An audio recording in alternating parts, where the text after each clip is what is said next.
It's Hey, this is Ian McHenry from Beyond Pricing, bringing you guys this week in Airbnb and beyond. This is our second episode now, and if you missed our first one, check out our YouTube channel or find us on SoundCloud. Every single week, we bring in some of the top experts in vacation rentals, Airbnb, short-term rentals, whatever you want to call it.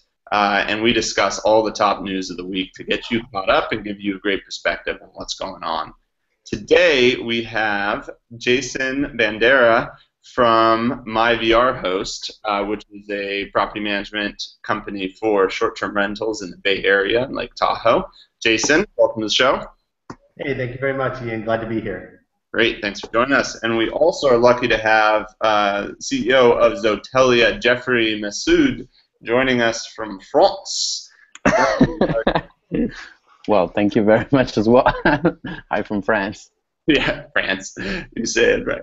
Xotelia is a great software platform for people to central reservation system and channel management system. A great platform for kind of managing all of your vacation rentals if you have multiple or even if you have one. And so he has tons of experience too and a great perspective. We're going to jump right into it. I think news of the week maybe is, well, it's kind of two themes this week. One of them is Airbnb just announced its business program. And so to give everyone a little bit of details on that, they have a way for travel managers at businesses now to sort of manage in the same way they manage hotel bookings, Airbnb bookings for all of their employees. This has been a big thing for Airbnb, because traditionally it's been just tourists and people traveling for leisure, but business is a huge portion of the accommodation market. Let's start with Jason. Jason, what do you think about this move? Is this a big move for them? Do you think this will increase the number of people coming from business that are staying at Airbnbs? I mean, overall, this is a great idea. And in our experience with managing short-term rentals in the San Francisco Bay Area, we see a lot of business travelers on a regular basis already, and we've had a great experience with them. I think what adding these profiles will do will actually work better with the current system that Airbnb has, in the sense that right now, if a business wants to book accommodations for for one of their employees, typically there's somebody in the office that's actually making the reservation for them, and then somebody else is actually staying at the property. So what happens for us on our side is that we think that Sarah is going to be staying at the property when actually Mark shows up and he works in the same office. So I think having a business profile allowing people to book for business customers, I think, is going to be a great improvement. Yep. Yeah. And I may have spoken too quickly. Have you seen any kind of business profiles yet, or did people do this beforehand anyways? Would the company just sort of set up one that said, Twilio, and then reach out? Have you seen anything in the wild out there? So I think the closest thing that I've seen is that somebody would put a company logo up as their picture profile, but they would still have their personal name and it would have all their personal account information. So I haven't seen a business profile yet. The problem with the way that they were doing that, and it'll change, I'm assuming Airbnb will update that, is that their policy strictly prohibited people making, so say Sarah makes a reservation and then somebody else shows up to the property, is against Airbnb policy. Right. So I think that this might be a way to integrate that process better. And again, business customers are a huge business for us here in the Bay Area. Yeah. And how do you find them as guests? Do you think would you be more or less likely to want as a manager? You're always trying to deal with screening guests and making sure that they're going to take care of the place. In general, are business guests better and easier guests for you? Yeah, our experience so far, and we've hosted, I think, within last year was 3,100 nights in the properties we manage. So we definitely have seen a fair share of our guests. We find that I would say we prefer business travelers in a sense that they typically, it's very straightforward what they're in town for. So for our vetting purposes internally, it's pretty straightforward. They're there for business. Typically, when it's business oriented, they spend very little time at the property. They need a place to stay. They're gone during the day. They're typically gone in the evening for other events that they have, business dinners, and they don't require a lot of attention. It's pretty straightforward. So we've had a really great experience with business travelers. We also handle a good amount of properties in the South Bay, so Silicon Valley area. So we also have personal relationships with Google, Facebook, and they'll use our properties for offsite meetings, or if they have any vendors coming into town, or employees that are in from out of town and they need to be there for a week or 2 weeks. We found them to be great guests in the properties that we manage. Yeah, that's interesting too. And I'll get to Jeffrey soon, but you have this on the ground experience that's incredibly valuable and incredible insight that you don't always get. What's the reason, or what do you hear the reason being for people staying, for someone traveling for business to stay at a short-term rental versus a hotel? Is it just people that prefer that homey feel, or is it usually coworkers staying together? What's that demographic look like, and what are the reasons? Most of the time, I would say that there's a cost benefit to being able to do that. Obviously, hotels are going to be more expensive.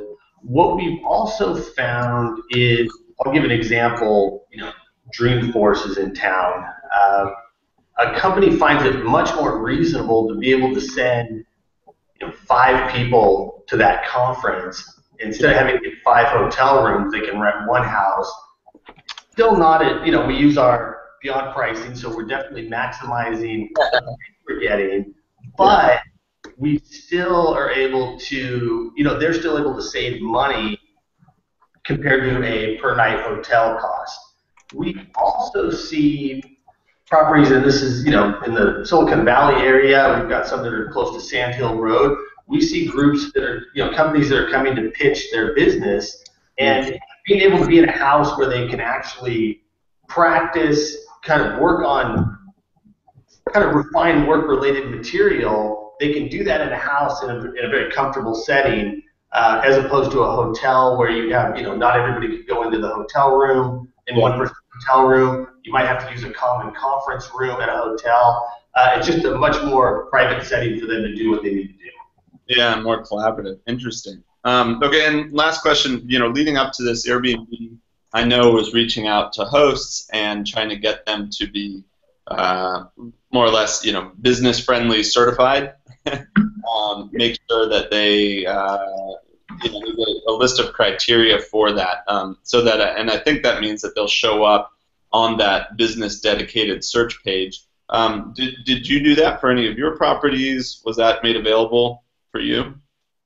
Not at this point. And I think some of the, one of the things that I know that is important, where we've found compared to other properties that you're having business travelers stay at, is something as simple as the best high-speed internet you can have, or can purchase. So for most of our properties, basic, internet setup is fine. Where I do find with, if you wanted to be business qualified, that yes, having certain amenities for business travelers is going to be a must, and internet and very high-speed internet I found to be something that's completely necessary.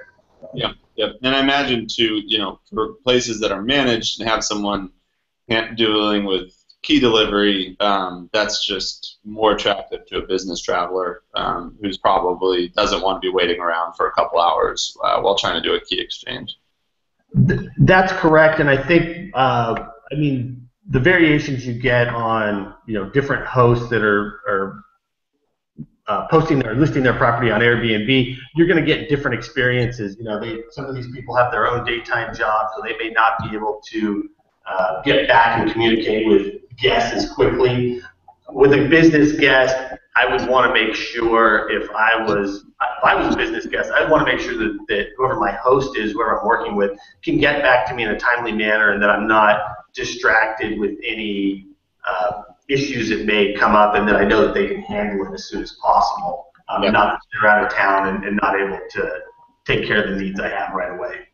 Yep. No, that's a good point. So, I mean, Jeffrey, is this something that you think is only going to be potentially popular in the U.S.? I mean, the U.S. is actually a smaller market, I think, than Europe for Airbnb. Do you see a decent amount of business travel towards short-term rentals over in Europe? Today, what we used to see on Airbnb in terms of bookings coming in our system, we used to see a lot of bookings coming in for the weekends, but quite usually empty during the weekdays. And the hardest to sell actually for our members was during weekdays, Monday, Tuesday, Wednesday. So putting, let's say, business travels was usually during the weekdays. Well, that is actually very good for us. I think it will provide more bookings for our members from Booking.com. We already have this in place, for instance, with Expedia, with their special agencia, which is focused for corporate. So this is something we're working on a lot for rentals during the weekdays. And something that it was mentioned as well, well, usually we have higher room rates when it's business corporate than when it's leisure, because, well, that's what we see in Europe. Vacation rental owner tends to charge more when it's companies, and usually it goes well. So that's what we see. And there was something that I found which was interesting by doing this Airbnb Expand Business Travel program is that they're getting people knowing Airbnb for their own holidays afterwards. And they can say, yeah, I tried it with my company. It's really nice. For my holidays personally, now we'll be using Airbnb. That's a great point, right? I hadn't actually thought about that. Airbnb doesn't have a loyalty program now, but because of the loyalty program at Starwood, when I was a management consultant, that was the only place I would stay would be Sheraton's and Westin's. And then that turned over into when I went on vacation, I would, of course, stay there, partially because I had points, partially because I had status, but partially because, I just knew that. I knew those kinds of hotels well. And for Airbnb, if that's their first experience, I think that's a big hurdle for a lot of people, right? Is having that first experience with an Airbnb. Kind of, I think, like the older generation with taking their first Uber. It seems crazy, and then you do it, and then you're like, wow, this is an incredible experience. But there's kind of that hurdle to exactly. I think the hardest thing is just to make the first booking. So if the company makes it and just rents the whole house and put 10 employees inside, I'm pretty sure 5 of them will be using Airbnb later on for their personal holidays. So that's a way to get more customers. And so you have a kind of neat perspective, businesses booking, Airbnbs is new, but, you could always book a vacation rental through Expedia or through Booking.com, and presumably also through their corporate portals that both of those OTAs have before. What have you found, or anecdotally, what have you heard about that? People coming from Expedia or Booking.com to book a vacation rental. Do you always know what they're getting into? Today, a year ago, the length of stay from the bookings coming from Airbnb was higher than Booking.com, but now their length of stay is becoming as high as Airbnb. They're focusing on chalets, villas, and so on. We thought we would never be able to sell a 3-night stay, 4-night stays, but it's becoming more and more popular. Expedia will be soon announcing something in the vacation rental as well. That's what we hear from the corridors and what I heard as well from other people at Expedia's office. Today there will be something happening. They are getting into this market because, well, technically they have the whole entire hotel, so there's no more hotels to acquire. So now they have to get in the vacation rental. So it's a huge business going on. Yeah, I'm expecting some big players to actually have their own portal really for vacation rentals. That's what we see with our partners. Quite a lot. That's interesting. Well, that's whole new breaking news now. It's in the corridors, but it will be soon getting out there. They have been asking us what type of properties we have, what could we do to sell them more on a weekly basis, like Saturday to Saturday, or actions they should be doing for, let's say, chalets in Japan, and so on and so on. So there's lots of going on this. Frankly speaking, 2 years ago, we would not be recommending Airbnb for somebody who had an apartment in Paris. Today, Airbnb for us is the second OTA which bring the most bookings for us for the French market in Paris, for instance. Yeah. And what is the first? Still Booking.com, but the length of stay is shorter. Yeah. So we have some members not willing to do minimum night stay of 2 nights, and they will be only on Airbnb or House Trip, for instance. I see. Yeah. It really depends what you're looking for. But yeah, Airbnb has done a huge change in Europe.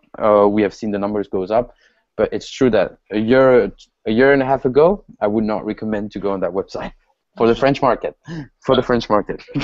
There's not enough demand. It's getting there now.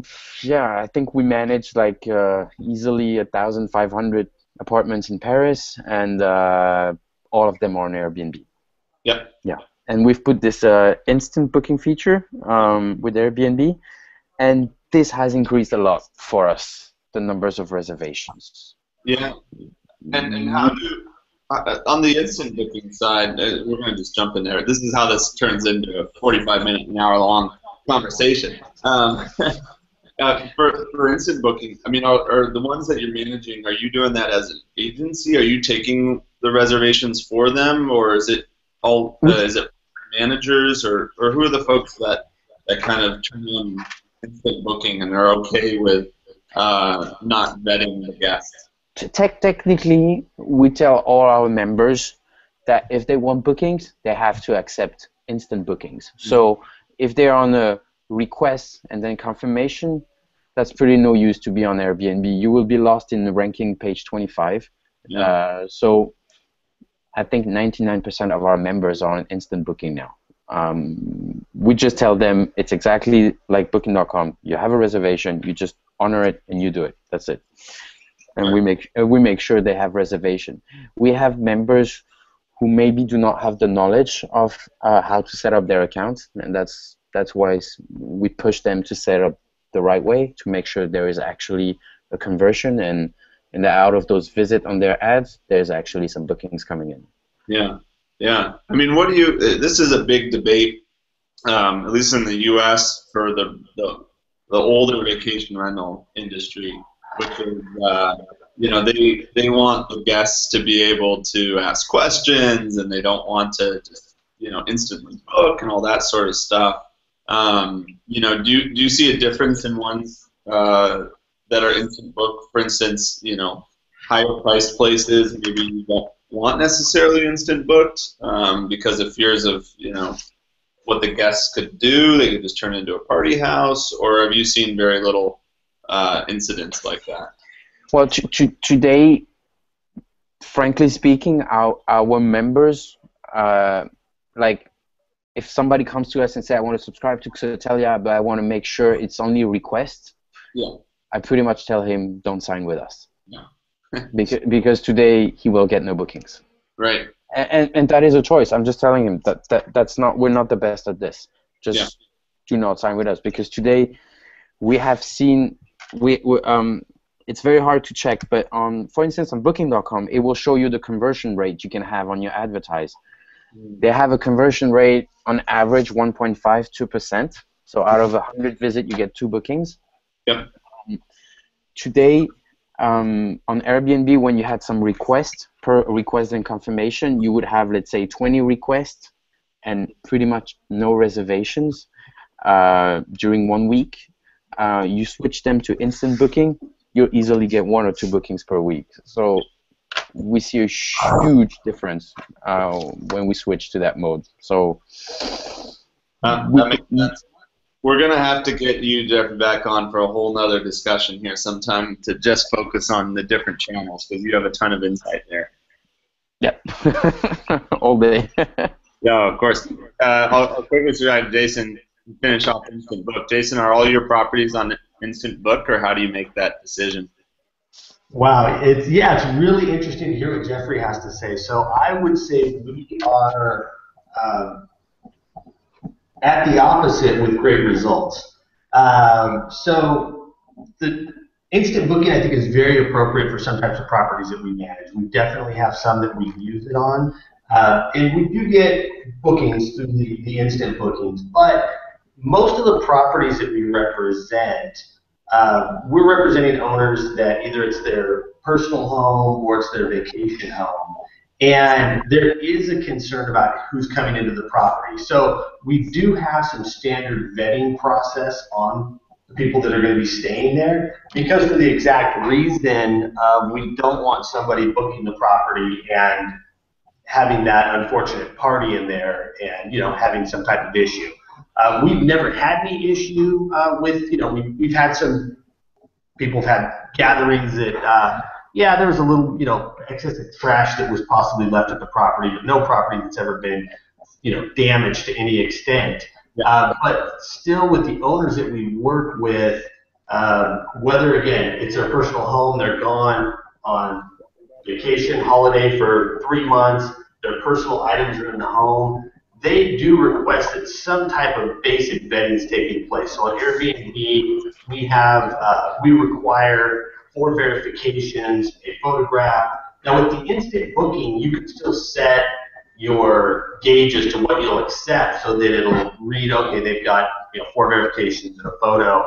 You can still set that, but we still want to know why somebody's in town, and even if it's just at the most basic level, we do like to have somebody a person actually approve or not approve the reservation. And we still have, our booking and occupancy rates are very high based on all the different platforms that we distribute our properties through and list them on. So for us, I think what Jeffrey's saying is really interesting, and I don't know, and I'd be interested for him to kind of respond to this, is that are the people that are members that are signing up for this instant booking, at the end of the day, if that reservation is accepted and somebody does have a party at the property, it's on the owner. It's not on your company. You have no responsibility for that reservation that's been accepted or not accepted. Exactement. Today, our job is to provide bookings. Our job is not to manage if there is a party guy in the house, which I do agree. I do have the comments of some members saying, yes, but if I have Russians in Chamonix, what are they going to do on my chalet? I'm like, yes, you're taking a risk. I'm like, nobody wants Russian anymore. They're making huge mess in chalets. But this is, the thing is, what I'm telling them is that if you don't accept instant booking, then your friend next to you with the other chalet will take the booking. And that's what will happen. And maybe somebody will come, but I don't know. That's just what I see. No, I think that makes a lot of sense, and I mean, obviously for us, instant booking is nice because on the properties we do use it on, the transaction's very fluid. I mean, there's not really any communication back and forth. The property's booked, it goes onto our calendar. There's not a lot of involvement we have to have, where some of our other platforms, such as like a VRBO, Flip Keys, some of these other ones, there is more interaction that tends to happen between the guest and the host before the reservation is actually booked. So I do see the value in instant booking. It just comes back to the responsibility we have to the owners and the property to make sure that it's protected.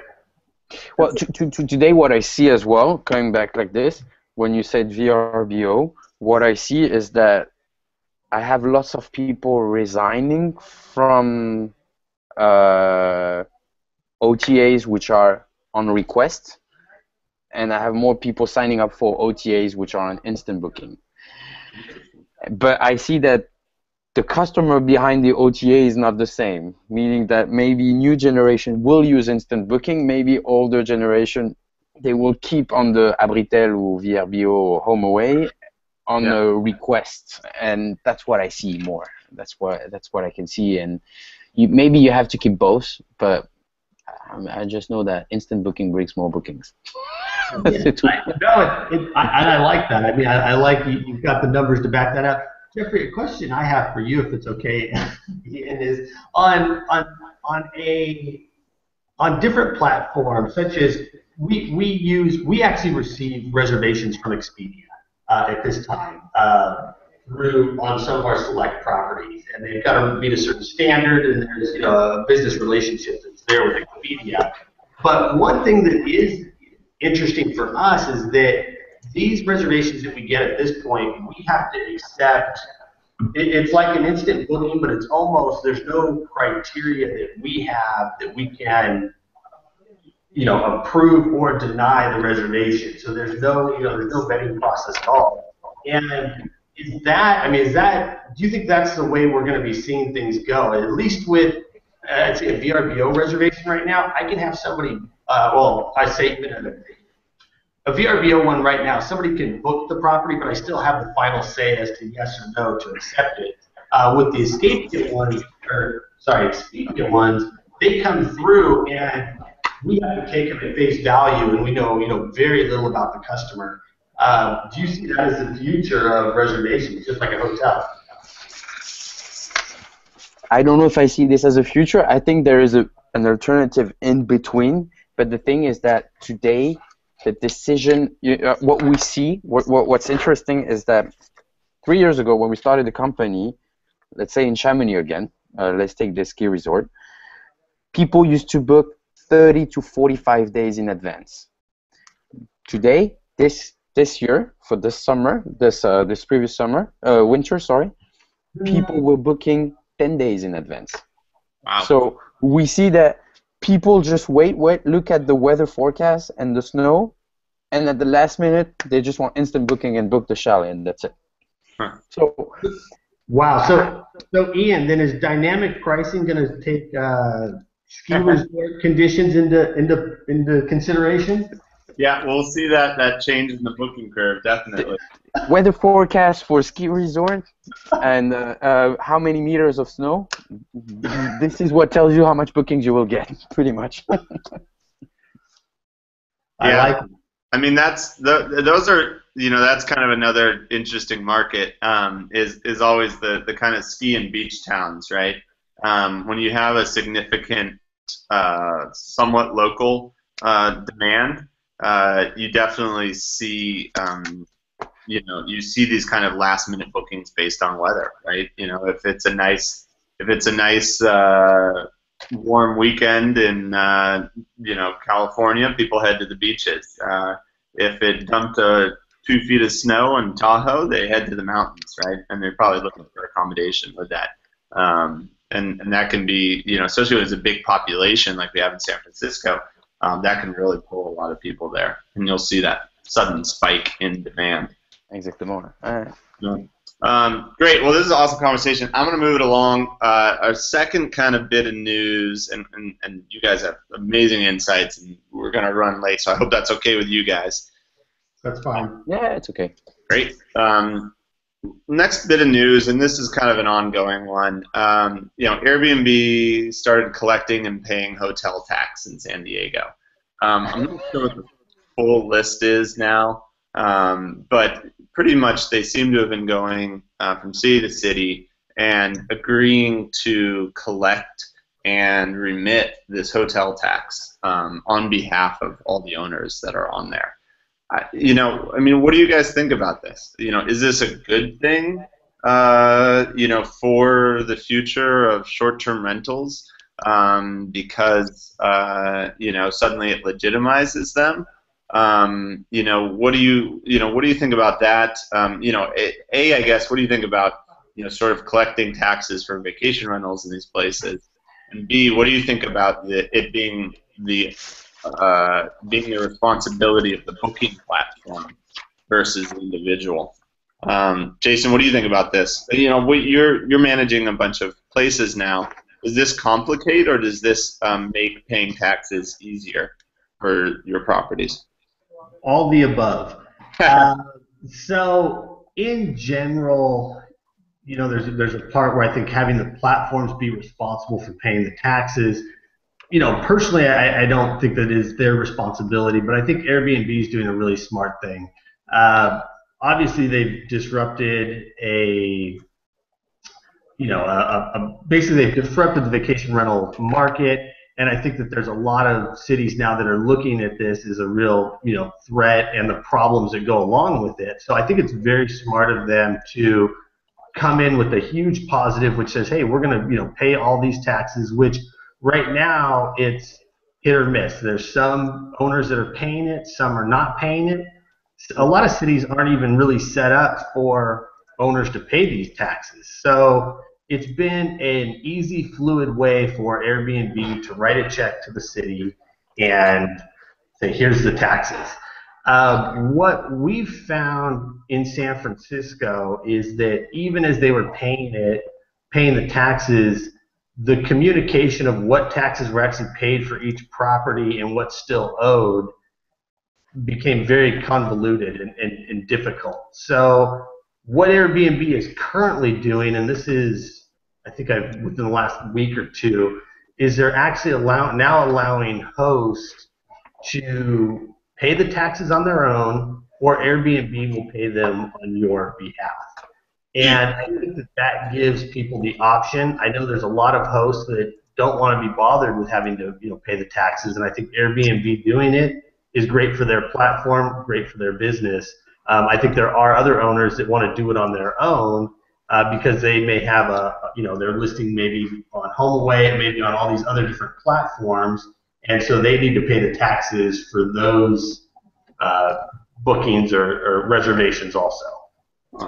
And so that's interesting. So Airbnb then might not actually pay the taxes for you if you tell them not to, and that's okay?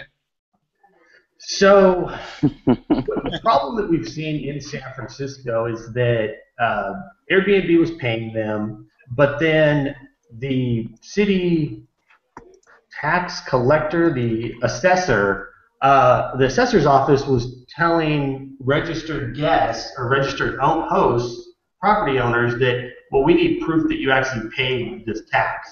Right. And then we would go back to Airbnb and say, hey, can you give us some proof?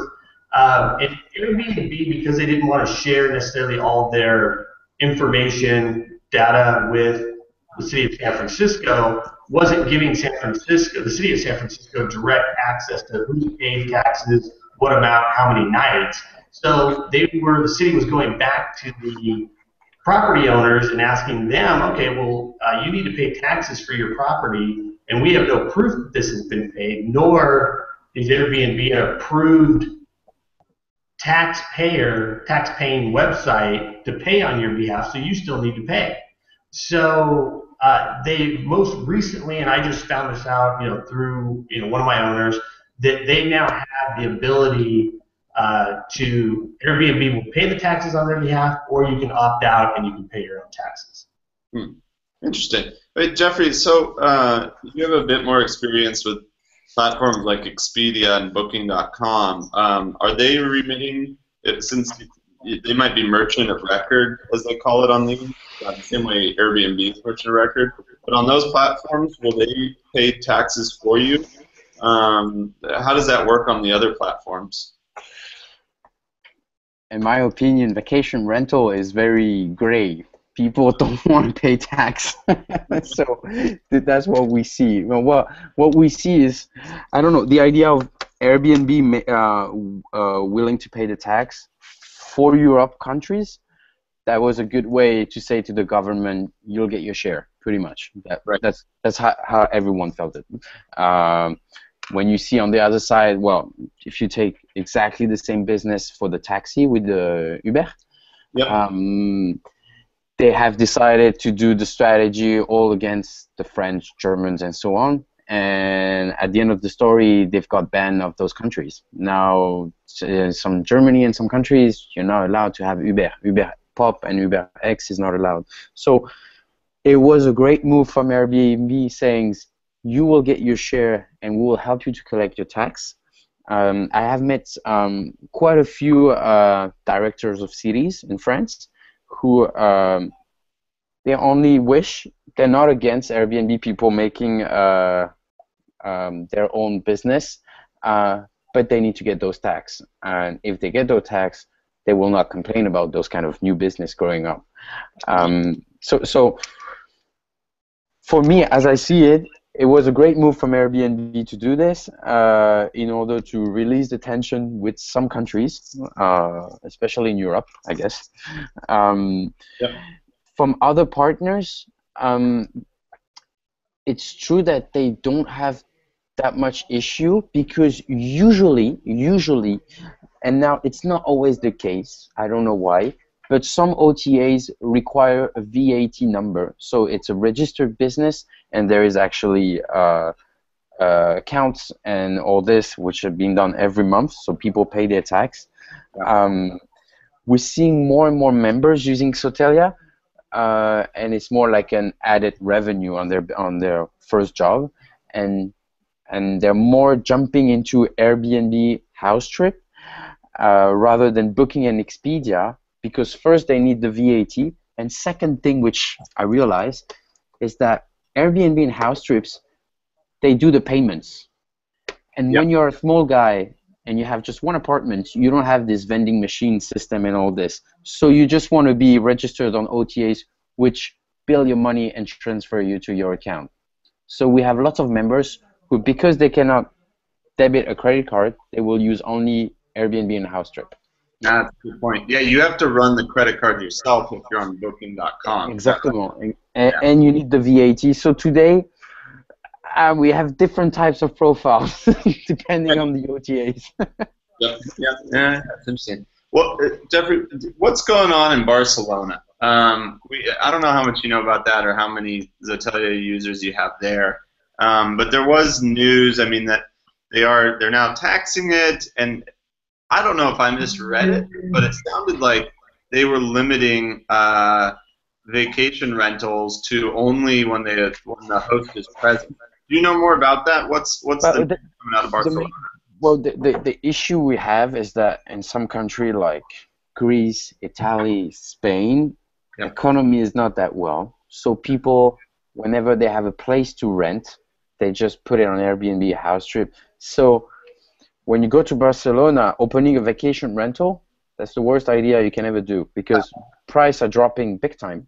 We can see competition between our members. I was checking the price, and it's ridiculous. You can get a super nice flat for very cheap. And there was a massive complaint of professional vacation rentals that were checking on Airbnb or Booking.com, and we're seeing new ones adding up every day, which actually was not legal ones. So they have done a huge, massive cleanup. We have exactly the same in Morocco, and this is we see a lot of growth of those companies, those OTAs, where there is economic problems. Like Greece or Spain, we see a massive growth. People are starting to rent everything they can. And we do have a lot of members in those countries, but the average room night is very low, very, very low.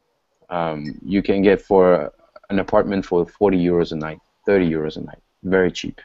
Yeah, I mean, what do you think about that? Is that actually better for consumers?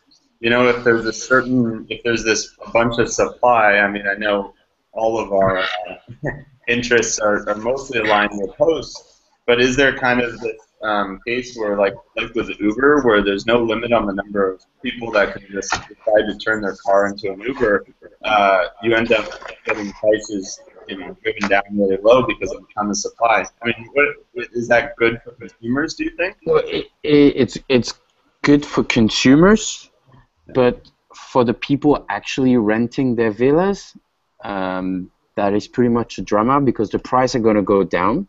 Then there's going to be a listing of thousands and thousands and thousands of apartments, so your chance to get a single booking is very low. So we have seen this with Abritel, which is part of HomeAway. Yep. If you go in the south of France for the ski resorts, you got 5,000 chalets registered on that specific area.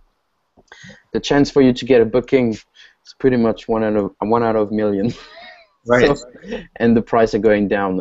We can see people dropping their price for a weekly stay and so on. So it's good for the consumer going on holidays, but for the business owner as a vacation rental, we can see people asking us new OTA for specific markets so they can differentiate them from the crowd, let's say like this. We have seen, like, for instance, Mr. B&B, which is for Airbnb for gay people. This one is actually impressive in terms of bookings for the Belgium market, and everybody was on the same website, and they started to try a new website, and there is actually a niche market, and they got bookings out of this one. So it's interesting. So how do people discover that? How do you figure out, wow, Mr. B&B is huge in Belgium? We put test properties on every website all the time. Really? And if the OTA provides booking, then we do a connections. So that's how we work. Go to Xotelia. Xotelia is doing all the legwork for you, and they'll get you on the right platform. The main issue that we have is usually the products are good, but people don't know on which format to sell it. They would come to us and say, I want to sell it on a Saturday to Saturday, 7 night stay minimum. And I would tell them, yes, you should set it up like this on Flipkey, like this on Airbnb, like this on HouseTrip, and so on, because we can see from our numbers that is this format that we sell on that OTA. So don't just think too much. Just do it like this. We know we sell like this. Yeah. No, that makes sense. You wouldn't have a 7-day minimum stay on Booking.com, for instance. It's impossible to sell. Impossible. So in Barcelona, it sounds like a lot. There's a flood of supply. Are you familiar? Have they fully outlawed it? Renting your place if you're not present there? Or I know that for Paris, the government has put some people. I was in Paris last week, and I could see people with suitcase looking for their Airbnb. So it was very funny. and we have people from there is people from government now tracking those and making sure they have their license as a renting place that you need to have from the government. So government are tracking it to make it legal. The aim is not to shut down all the business. The aim is just to make it legal and make sure that the government gets the tax out of these. So I think it needs some time to regulate, but it's going in a good way, I think. Yeah, I guess that makes sense, right? That limits the people who are just, it's so easy to create a listing on sites now, Airbnb especially, but others like Flipkey and whatnot are making it easier, especially when they handle payments. And if you at least make people, get a license, then it'll prevent, a flood of supply at least. And only people that are serious about it will actually. Well, technically, what you said, Booking.com is now doing. They now pick up the money of the customers for people who are not equipped with the credit card details. They are trying out for. We have members using this now. But they're putting this system of cashing in the money and resend it to your bank account. So they are getting slowly to that shared economy with just a guy who's not equipped for that payment system. So, and there was an article, I think, on T News recently saying that Booking was opening to homestays now. Yes. So they're getting there slowly as well. Yeah, we talked about that. That was big news last week. We talked about that on This Week in Airbnb and Beyond, which is interesting. I think that's interesting to hear too about Booking.com taking payment for you and then sending it to your bank account. Because one of the things I've heard about it, sorry, this has become This Week in channels and OTAs, but one of the concerns was people would book on Booking.com with a fake credit card, and then you'd get the reservation, and you'd have to run it and then cancel it. Otherwise, Booking.com would fine you. All these sorts of things there. Now, if Booking.com is in charge of processing it, then presumably they won't send you a reservation until they've actually verified that it's a real card and charged it. Is that right? Right. But lots of movements. Yeah. Lots of movements, I think. But good ones. I think it's very good. Yeah. I think it will be good. Yeah, and all the regulation is interesting. We've seen a bit of it just from, just in pricing trends here in San Francisco, and prices have generally gone up a bit because, with San Francisco passing regulation that limits people to 90 days of renting their place out full time, it's really kind of slowed growth in the number of units here in the San Francisco area. I think Carolyn Said from the Chronicle just posted some numbers, and they kind of match what we have too, which is, there's only 15% or more listings in San Francisco. Excuse me, 15% more this year versus last year. Whereas in other markets, Barcelona, Toronto, Paris, it's double or so. And so that it seems like the regulation has slowed down this glut of supply. Jason, have you seen this? Have you seen people in the city proper, switching to monthly rentals because of it, and thus reducing kind of the supply on the market, or what have you seen? I don't think we've seen the full extent of it yet, because the laws in San Francisco and the legislation that's going on has still not been finalized on many aspects. So I'm still really interested to see when San Francisco, puts their full plan into place and actually enforces it, what happens with the supply, what happens with pricing. Obviously supply is going to decrease, and that might have prices increasing. So I think it'll be interesting, but I don't think the verdict's out yet. Yep. Yeah. So it's not like a flood of people. It sounds like, because it's still up in the air, kind of, if you're proposing new legislation every 6 months, it's hardly a decided matter, right? It sounds like people are waiting to see that the laws actually stick. The laws actually stick, and that they're enforceable. And so I know the city is actually putting together a team that will be involved with enforcing the laws, and also trying to make it easier for people that are want to legitimately register their property, be able to do so. So really, it's been kind of the right hand not talking to the left hand at this point, and I think there's still a lot of progress that needs to be made. And then there's the potential that it goes to vote that Airbnb gets banned altogether in San Francisco, and I think Airbnb is trying to do everything it can right now to not get to that point, and work with the city, pay the taxes, make sure that they're getting their part of the revenue, and making sure that it works out for everybody. Yep. Yeah. What do you and I'll ask this question to both of you now. I mean, what do you think about both of you have manage a bunch of rentals or have a bunch of clients with places in non-urban areas, in Tahoe and in Chamonix. What do you think about vacation rentals in urban cities? Is there a role for them there? What should the legislation be? I'll start with Jason. What do you think the ideal legislation would be in the right? If you were to write the law on how to deal with vacation rentals in San Francisco, what would you do? Would you limit it to 90 days? Would you make it regulated but open to everyone? What are your thoughts? Wow, that's a tough question. There's obviously many sides to it. I think part of the challenge of a city like San Francisco compared to some other cities, so that it's not a one-size-fits-all, is there is a housing shortage in the city of San Francisco. There are a lot of housing advocates that are well organized, and this is a real pain point for them, and Airbnb right now has a spotlight on them as being part of the problem for the housing shortage. Yet there's other things you can blame in a city like San Francisco. They haven't built enough houses in general. There's rent control. All those contribute to the problem. But right now, Airbnb is an easy one to point the finger at. I do believe that there needs to be regulation like other beach, mountain, lake areas, kind of resort areas. There needs to be a registration process. I think there needs to be a way to collect taxes.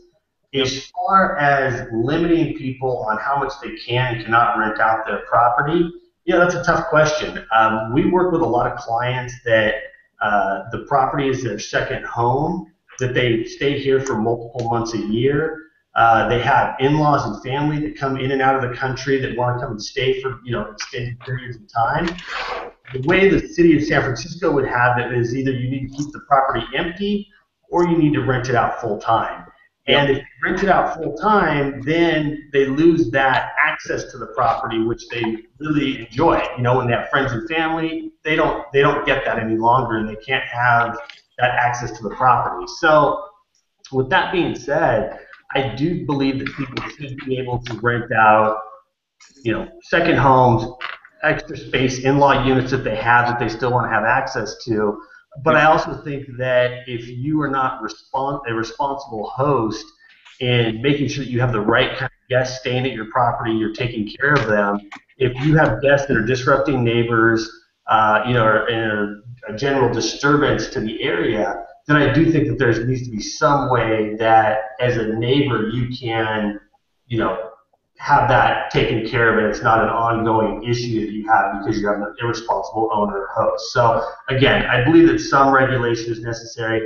I would like to see people be able to rent their properties out more as opposed to less, and I think that a host or owner needs to be somewhat local or somewhat available, and that if there are concerned neighbors, there's a way to get in touch with that host to make sure that they're catering to the right type of guests.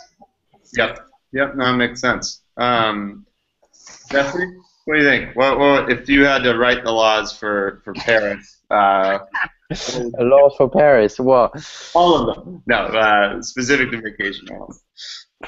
Well, I just think that the consumer behavior has changed a lot, and people don't want hotels anymore. They want really to live in houses and flats and so on. So the current laws should be adapted, and that's what we see a lot actually in those journal about share economy.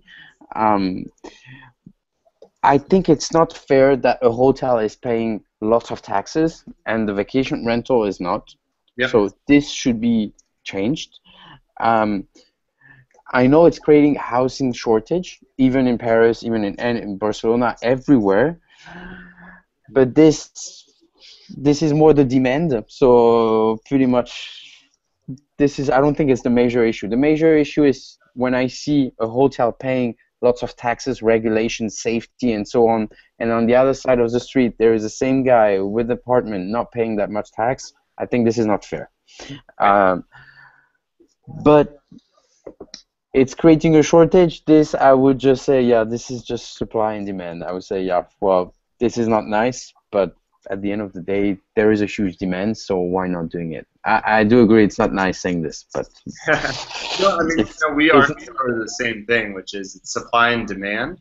And actually having, if you imagine a world without hotels, if instead it was all just vacation rentals, what you would see is when there's huge demand, actually, like you see in San Francisco and New York, for long-term housing, that drives prices up. Imagine if the 30,000 hotel rooms in San Francisco were instead vacation rentals that could just be turned into long-term housing, with a foot in the switch. That would really help, as demand changed more for long-term residents, relative to tourists. And so that's always been kind of our argument there. But to give you an idea, I personally just signed up to my new flat in Lyon, and I told the guy at the it was a private guy. I'm renting his flat, and I told the guy, yeah, you know, you could make at least 6 times more money by renting it on Airbnb. And you would not have the issue of me not paying, and with the French regulation, you cannot keep me out. Yeah. So we have more and more people in France, because of the regulation of long-term renting is very strict and protective for people renting, that they are stopping this, and they rather do short-term rental, and they even get more money. So, and they usually give their property to somebody like you. That's exactly what we have in France. They say, I'm tired of some people not paying me monthly. Manage it. You've got 36-month contract. Manage it as much as you want. You just give me a fee, a monthly revenue every month, and I'm happy. Yeah. And they usually get higher revenue and less problem. Yeah. That's what we see. It's incredible, but it's like this. Yeah, and eventually, if everyone does it, though, there'll be so much supply that the difference between long-term and short-term will end up being very small, and that'll reach equilibrium. That's the idea. You know, I had a quick question too. Is there anywhere that tracks how Jeffrey was talking about in certain areas where the prices on these Airbnb properties are just dropping? Is there anywhere that kind of gives, myself, I'm thinking of going to Miami next month possibly, but hey, Barcelona might be okay if the prices are dropping on properties. Is there anywhere that aggregates that information? Go ahead, Jeffrey. Sorry, yeah. We based our recommendation on the reservation going through our system, and we just check out what happened last year and so on and so on. So it's not 100% accurate on what maybe there's a fair or an event or something, but today we have tons and tons of reservation going through the system. So we base it on our own knowledge of reservations. I don't think there is an open place saying prices are dropping on that OTA, you should go there. I don't think so. I don't think I've seen one. Yeah. But Jason, you're also talking about what are average rate trends for vacation rentals in different cities, or is it in? Yeah, as a traveler, that'd be great information to know. That said, hey, rates for Airbnb properties or OTAs are pretty low, in in this area, for vacation rentals. It could prompt me to get more value out of my vacation.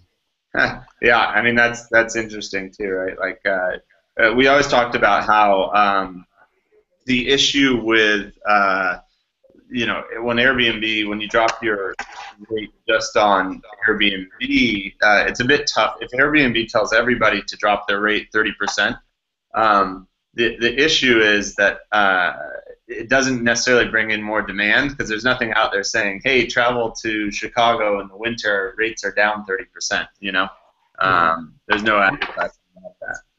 But in terms of the data, there's AirDNA is out there, and they have kind of general average rates for places. It's a decent snapshot of that. Scott there that runs that is good. And then we're starting to throw some of that in beyond pricing to give you sort of market overviews, just because people are interested a lot of the time. So yeah, a lot of that coming. All right, well, wow, this is, I think we're running up on an hour now, so you guys beat our record of one other previous time. This is a fantastic conversation, guys. Real quick, Jason, you got anything to plug? Tell us a bit about the business. So again, we're MyVRHost.com, so MyVRHost.com. We do full-service vacation rental management in the San Francisco Bay Area and in Lake Tahoe, and we're looking to move into new markets very soon. Great. And for both Xotelia and Jason, I'll put my plug in. If you go to Beyond Pricing, go to our partners. You'll find them there, and there's some great deals. Jeffrey, anything to plug about Xotelia? Nope. Jeffrey, we got for hiring 2 new people. Sorry. Oh, sorry, breaking up a little bit, Jeffrey. Still got you, Jeffrey? I'll give the plug. Xotelia is great. I mean, you heard a lot of the great insights from Jeffrey here. If you want to list your place on multiple platforms and know what platforms to be on, Xotelia is a great place to do that. Really great software. You can sync rates and reservations and all this other sorts of stuff. They put a lot of work into making that look seamless. So definitely give a look, and I think there's a nice little offer on Beyond Pricing. Yes, exactly. All right, perfect. And I'll put links onto it at the end of the show notes. That wraps it up. That was great. Thank you guys so much, and to everyone else that's listening out there, send us your comments, your thoughts. Let us know what we can do better. Let us know people you'd like on the show. And until next time, everyone, have a great weekend. Well, thank you very much.